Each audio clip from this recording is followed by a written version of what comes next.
আসসালামু আলাইকুম। শুভরাত্রি। সুপ্রিয় শিক্ষার্থীবৃন্দু। এই জন্য শিক্ষার্থীবৃন্দু বলছি কারণ এরা এই যে গণসংখ্যা নিবেশন, কেন্দ্রীয় প্রবণতা এগুলো শুরু হয়েছে ক্লাস ৩য় শ্রেণী থেকে।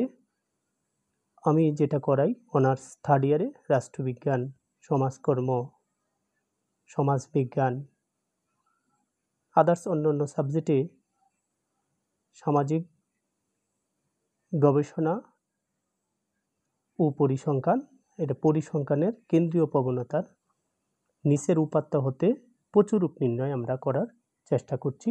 তো প্রচুরকের জন্য আদার্স আপনাকে কিছুই করতে হবে না, শুধু এই গড়টা আছে, এই গড়টাকে কেন্দ্র করেই আপনি প্রচুরক করতে পারবেন। কিভাবে প্রচুরক করবেন? শ্রেণীব্যক্তি দেওয়া থাকবে, গণসংখ্যা দেওয়া থাকবে। অবিন্যস্ত পদ্ধতির ক্ষেত্রে এটা হচ্ছে 10 থেকে 20, 20 থেকে 30, 30 থেকে 40, 40 থেকে 50, 50 থেকে 60। গণসংখ্যা দেওয়া আছে 5, 7, 13, 8, 5। তাহলে আমাদের সবচেয়ে বেশি যে গণসংখ্যা এই 30 থেকে 40, 13 হচ্ছে গণসংখ্যা, এটাই হচ্ছে প্রচুরক শ্রেণী। তাহলে আমরা এখন লিখব এখানে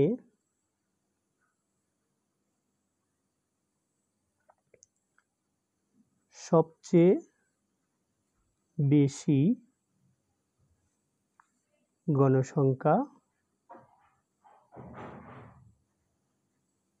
গণসংখ্যা 13, যা 30 থেকে 40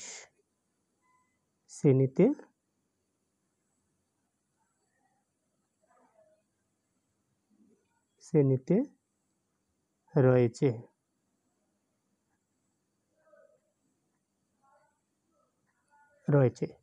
তাহলে প্রচুরক শ্রেণী কোনটা?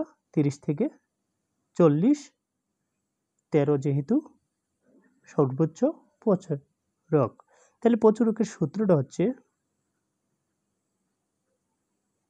প্রচুরক হচ্ছে মুডি, তাহলে প্রচুরকের সূত্র হচ্ছে L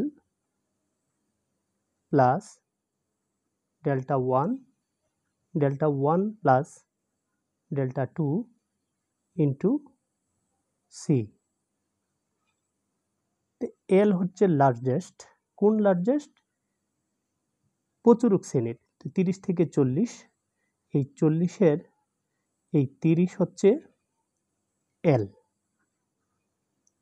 আর 30 থেকে 13 থেকে 7 এটা হচ্ছে ডেল্টা 1। তো ডেল্টা 1 হলো 7 থেকে 13 হলো 6।